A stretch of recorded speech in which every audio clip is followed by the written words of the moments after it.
Welcome to the channel. Thank you everyone for tuning in. Right, in today's video, I'll be reviewing a watch brand called Marloe Watch Company. Now, this is a totally new micro brand to myself. I don't know if you guys have heard of it. So for this video, I'll be covering a fair bit about the brand, giving you an introduction to who they are. Now, if you don't know, Marloe Watch Company are based in the UK. The watches are designed in the UK as well. And there is something quite interesting about them. I discovered them on Kickstarter and I reached out in order to review one of their watches. And I spoke to one of the brand creators.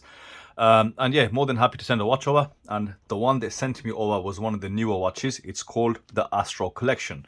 So let me go ahead and unbox this watch for you guys, show you what the contents are. I have already done so myself. And then we're going to go through and look at the booklet, which is where you'll find most of the information. Now, there is one particular thing about the story or the beginnings of this watch brand which really sits close to home for me. It's a bit of an origin story which I really like, and it's quite similar to my origin story, so I'll cover that as soon as we get through this. So when you open the box, it is a very sturdy box, slightly oversized. It does feel quite good. It is only cardboard, but it is heavily textured, and you've got the Marloe Watch Company printed across the top. And as you saw, once you open it, you are greeted with the brand booklet specifically about this particular watch brand, which gives you all the information about this particular watch that I'm going to unbox for you. So we'll have a look at that just slightly later. Next thing, you get a nice little tag, which I believe you can sew onto a jacket or something. But I do like when micro brands, fill, the watch boxes with all these little things, like whether it's key rings or, patches like this. It further strengthens that watch brand identity. And this is the big gap between AliExpress watches and homage brands and actual micro brands, is because, there is no brand identity and the design language is pretty inconsistent. But with micro brands, that is present. And of course, it's the signs of a good micro brand. So next up, you get a card which gives you some information. So this is a spec sheet effectively for the watch. It also gives you the serial number, and I like these unique touches that they do to the watches. So I believe all watches come with a unique serial number. They only produce small batches of 1,000. Everything is hand QC checked, which gives the customer a lot of satisfaction. It gives you a lot of peace of mind. So you can see, quick look at the dimensions. We'll cover them slightly later, so let's put that to the side.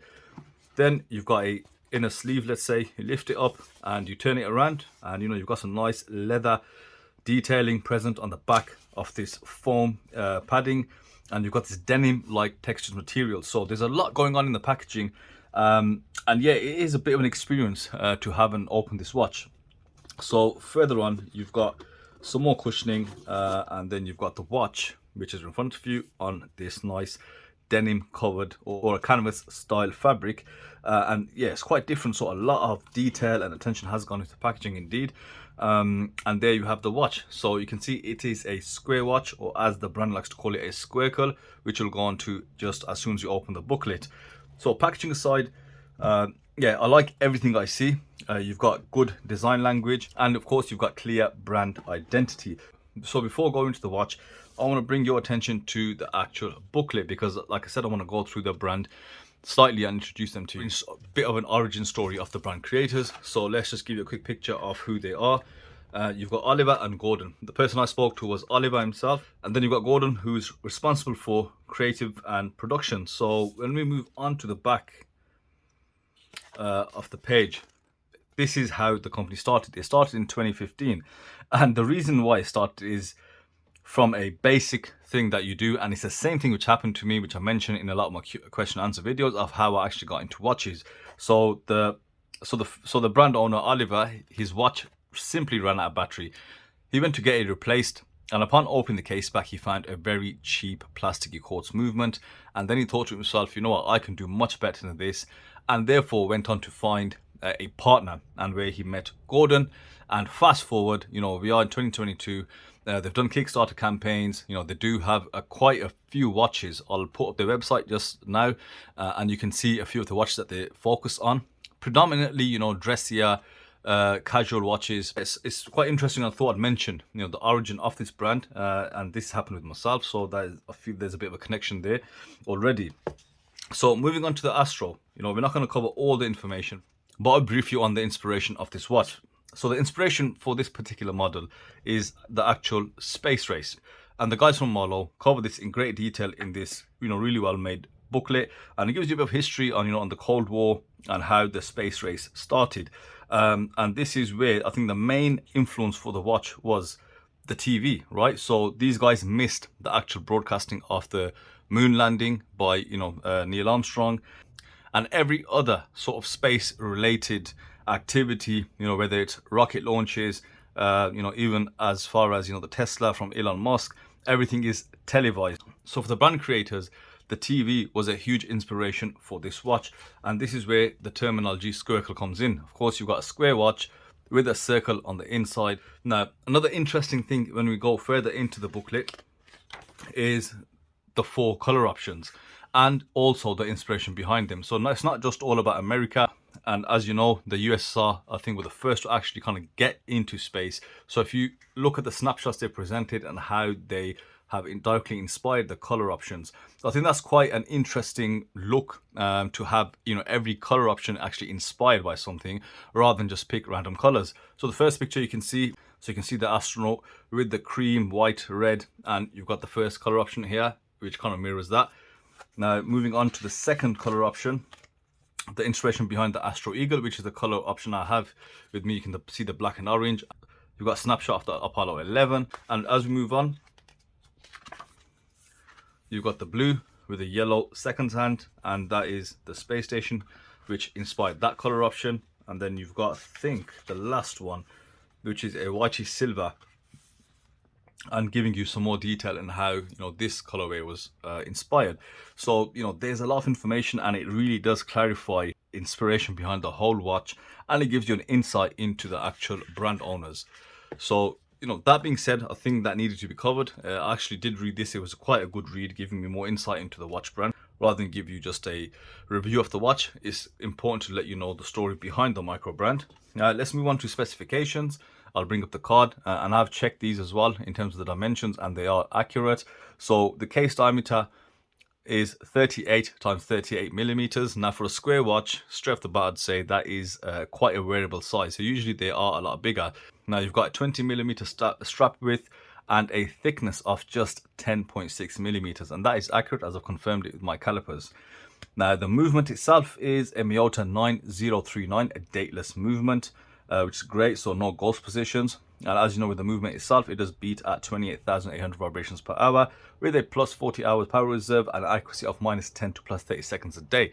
Now, in my experience, between the NH35 and the Miyotas, I do have a few watches that run the Miyota 9000 series movements, and I really love those movements, more so than the PT5000. I find them incredibly accurate, to about 5 seconds a day, and maybe less than that. And that's on watches that I've had for, maybe over a year now. So I am really impressed with the Miyota movement. You've got 100 meters of water resistance, of course, a sapphire crystal with AR coating on either side of the crystal, and an overall weight of 80 grams, including the strap and the watch case that you see. So specs and dims out the way, we can start looking at the Astro first edition. Now, this is my first proper hands-on review with a square watch, and I usually stay away from them due to the size of most of the square watches out there. But as you saw in the specifications and dimensions section, it's only 38 millimeters square, which is a very proportionate size, especially for smaller wrists. Now, I'll give you guys a wrist shot later to see how it actually fits. Now, the other side of it, the visual aesthetic side of it. Now, as soon as you take this watch out, the first thing you notice is the sheer legibility of the watch. It is a very plain and simple dial with some nice clean printing. Even looking at the handset, the second hand, everything is mega visible. Now, the dial itself is a matte black finish, and you can just see a slightly different shade around the outside. You do have an inner chapter ring, which is bright orange, in line with the photo or the picture that they showed us in the booklet, which inspired this colorway. And on top of that, you've got a polished black chapter ring, which gives you 12-hour markers. Now, within the orange chapter ring, you've got the smaller incrementations, allowing you to set the watch accurately. The printing on the watch dial is plain. It is done in white. You've got the watch company logo just below the 12. Now, the baton polished applied hour indices are placed at the hourly intervals, and they're quite simplistic, nicely polished and well placed, perfectly aligned on the dial. And as I said, very plain and simple. There's no water resistance rating, it doesn't say automatic, etc. So I do like the aesthetic they've gone for. Now, in terms of the handset, you've got a partially skeletonized handset, very legible, done in white to help them stand out against the background, and that black second sand does blend in nicely to the black background, but you've got that orange slither on the tip allowing you to identify the seconds. So I do like the visuals, quite contemporary, but again quite simplistic at the same time. You know, as a watch goes, the main thing is legibility, and you know, you definitely have that. And I do like the polishing on the chapter ring, which makes that chapter ring stand out inside that square case. Now on the outside of the dial, you've got concentric circles, and you've got the pluses on either side, which give you that squircle or that squared circle visual, and even the edges are rounded. Just looking at that, you know, that tells me straight away that this watch isn't cheap to make. And as you guys know, most sapphire crystals are of course round, they're mass produced, but if you want to go out and get yourself a bespoke size, especially with these rounded edges, you know, that isn't going to be cheap. Any bespoke shapes of sapphire crystal are quite expensive. Now this sapphire crystal itself has been AR coated on either side, the top and underneath, and what that does, it doesn't make the AR coating kind of get in the way of the dial. We've seen on previous watches where there's just too much AR. However, looking at this watch straight on, you know, it isn't quite visible, but as soon as you turn it to one side, that's when you see the blue flash of AR. Now the state the watch is loomed, so let's see how strong that loom is. So in terms of loom, you know, I'm not really getting a good enough read from the camera, so I've had to take a couple of pictures just to show you what we're dealing with. You do have BGW9, and the issue is on around the hour mark, because you've got these tiny dots of loom, and I've seen similar dots on like pilot watches, and I've seen it on like, you know, sports watches, especially watches like the Alpinist, where, you know, they're not really bright because they're just too small. Now on the hands you can see it is present, however the camera is failing to pick it up. I mean, there's not that many layers applied. It is BGW9, but you know, I think it's adequate for the style of watch, because this is not a loom watch at all. It's not a diver, and it's not something which, you know, you kind of expect, but it is there, and away from camera to the naked eye you can actually see it. It is visible, just unfortunately the camera is having a bit of a nightmare today. Let's turn our attention to the actual watch case. In hand, the watch case feels pretty solid. It does feel quite smooth. It is predominantly polished. However, on the sides, you'll find a sort of bead blasted matte kind of finish, and you've got cutouts on either side of the case. You've also got a polished crown, a very nice crown with some detailed machining. It gives you really good grip off the actual crown, and when we do pull it out, you'll just see the watch hacks straight away on position 1, so no ghost position, which is the beauty of the Miyota 9039 movement. The watch crown does not screw down, just a push and pull. Polished, as I said, Marloe branding on the crown. Now we turn our attention to the case back. This is where you see a lot more going on. You've got the Marloe watch company across the back, British designed, etc. The serial number 257. You've got 4 screws that hold down the case, which is why you've got the lesser water resistance rating. And you've also got an exhibition case back with the watch name along the back, Astro in a globe formation, and then just under that you can see the Miyota movement. Now around the Astro logo you can see a space shuttle, and then you've got to the moon and back. So again, in line with the theme of the whole watch. So let's get this 38mm squircle watch case on my wrist. So here's the Marloe Astro on my 6.5-inch wrist. As I said to you guys, the dimensions are perfect for a square watch. You can see it fits spot on within the actual diameter of the wrist, 38mm diameter and lug to lug. It sits really well, and such a clean design. It does look quite good. For a square watch, it does sit pretty comfortable. It isn't top heavy, you know, being only 80 grams, and also that rubber strap they provide, it is FKM rubber. It's like a tire tread pattern, and it does wrap around the wrist well. It goes really well with the watch, but you also got a whole host of strap options available from Marloe, and you can put anything else that you want. I think the great thing with this case is kind of, you know, semi-integrated, where you don't see any gap between the case and the strap, so no matter what you put on there will be a good fit. And it's, you know, and it's ideal for leather straps or like canvas style straps, and you know, I really am feeling the design for my first square watch.